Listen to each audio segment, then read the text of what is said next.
الصلاة والسلام عليك يا رسول الله. الصلاة والسلام عليك يا حبيب.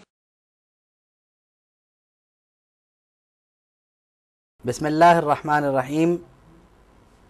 الحمد للہ رب العالمین والصلاة والسلام علی اشرف المرسلین نبینا و مولانا محمد وآلہ وصحبہ اجمعین.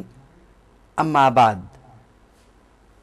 حضرت سالم بن عبداللہ ابن عمر رضی اللہ تعالی عنہم کو حضرت عبداللہ ابن عمر رضی اللہ تعالی عنہما نے یہ بتایا کہ جناب رسالت مآب صلی اللہ تعالی علیہ وسلم نے فرمایا کہ المسلم اخو المسلم، مسلمان مسلمان کا بھائی ہے، نہ اس پر ظلم کرتا ہے نہ ظلم ہونے دیتا ہے. پھر انہوں نے بتایا، یعنی اسی روایت میں آگے چل کر جو الفاظ ہیں وہ یہ ہیں کہ جب کوئی کسی مسلمان کی حاجت روائی یا مشکل کشائی میں مصروف رہتا ہے تو اللہ تعالیٰ اس کی حاجت روائی فرماتا ہے، اور اگر کوئی کسی کی حاجت روائی کرے، مشکل کشائی کرے، یعنی تکلیف دور کرے اس سے، تو اللہ قیامت کے تکالیف میں سے ایک تکلیف اس سے دور کرے گا. اور اگر کسی نے کسی مسلمان کا کوئی عیب چھپایا تو اللہ قیامت کے دن اس کے عیب پر پردہ ڈالے گا، یعنی اس کا عیب چھپائے گا. حدیث شریف بخاری کی ہے، اگرچہ حدیث شریف طویل ہے مگر اس میں کئی بنیادی اصول ارشاد فرمائے گئے. بات یہ ہے کہ مسلمان کو مسلمان کے لیے کیا ہونا چاہیے،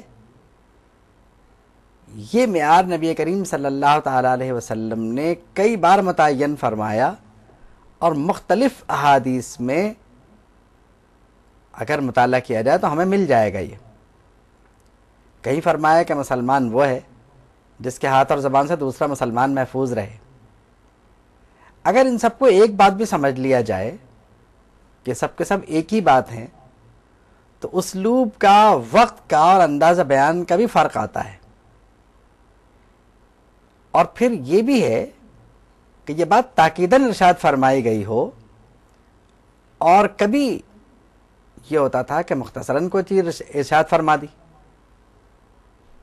اور کبھی اس کی تفصیل ارشاد فرما دی، ایسا بھی ہوتا تھا. اب اصل میں یہاں جو بات کی گئی ہے وہ یہ ارشاد فرمائی گئی کہ المسلم اخو المسلم، مسلمان مسلمان کا بھائی ہے. تو اب بھائی کو کیا ہونا چاہیے، یہ اس پوری حدیث شریف میں اس کی تفصیل ذکر ہے کہ معیار اخوت کیا ہوتا ہے، یعنی بھائی ہونے کا معیار کیا ہے. تو بھائی ہونے کا جو معیار ہے کہ مسلمان مسلمان کا بھائی ہے، تو اب ایک بھائی کی دوسرے بھائی پر جو ذمہ داری ہو سکتی ہے وہ ارشاد فرما دی کہ نہ اس پر ظلم کرے گا نہ ظلم ہونے دے گا. دیکھیے دو باتیں ہیں، خود تو ظلم کرے گا ہی نہیں، کیونکہ بھائی بھائی پہ ظلم نہیں کر سکتا اگر وہ اسے بھائی سمجھتا ہے.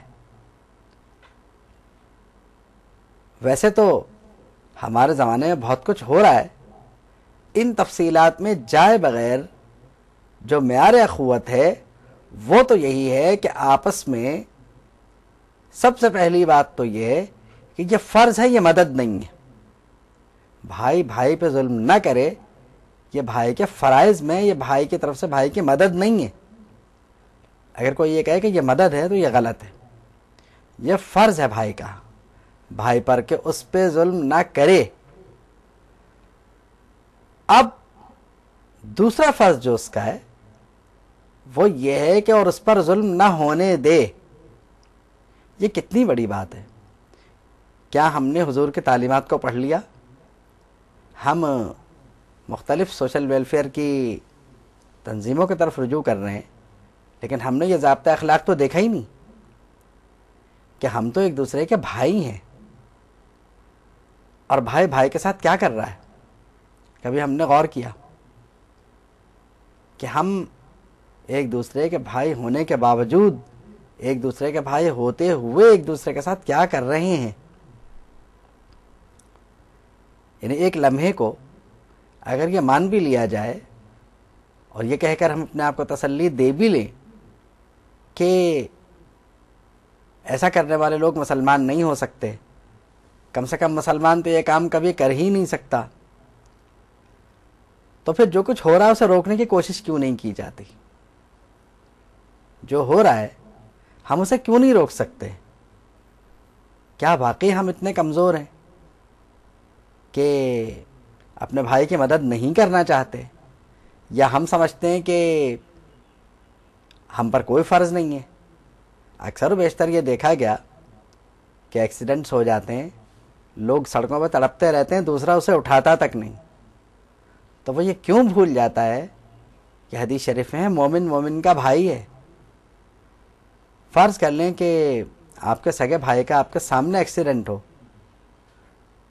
تو آپ اسے کبھی نہیں چھوڑیں گے، بلکہ آپ یہ کہیں گے کہ نہیں یہ میرا بھائی ہے، میں اسے ہاسپٹل لے کے جاؤں گا، اور لے کے جائیں گے آپ اسے۔ تو آخر یہ بھی تو آپ کا بھائی ہے، کیونکہ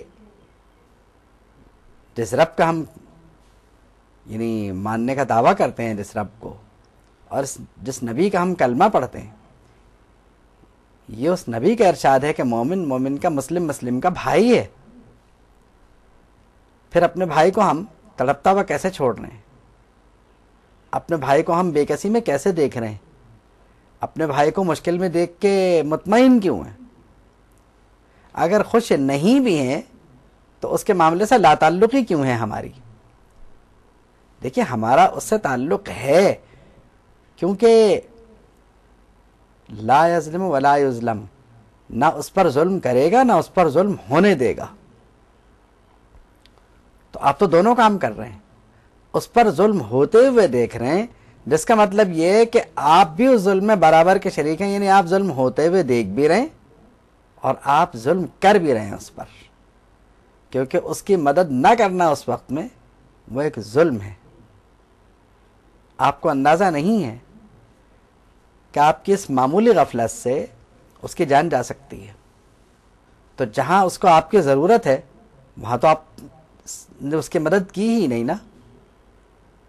دیکھیے اس وقت جب وہ مدد مانگنے کے پوزیشن میں نہ ہو اور آپ یہ دیکھ رہے ہیں کہ اسے شدید ضرورت ہے، تو لازماً اس کی مدد آپ کو کرنی چاہیے، کیونکہ اس صورت میں انسانی فرض زیادہ ہو جاتا ہے۔ اب آپ نے یہ کہنا شروع کر دیا، ہمارے یہاں ایک اصطلاح یہ رائج ہے کہ ٹھیک ہے جی تمام مذاہب اپنی جگہ پر، لیکن انسانیت پہلے ہے۔ یہ بات یوں درست نہیں ہے کہ ہم اسلام کے ماننے والے ہیں اور ہم انسان تو ہیں، لیکن انسانیت ہم میں اسلام کی وجہ سے آئی ہے۔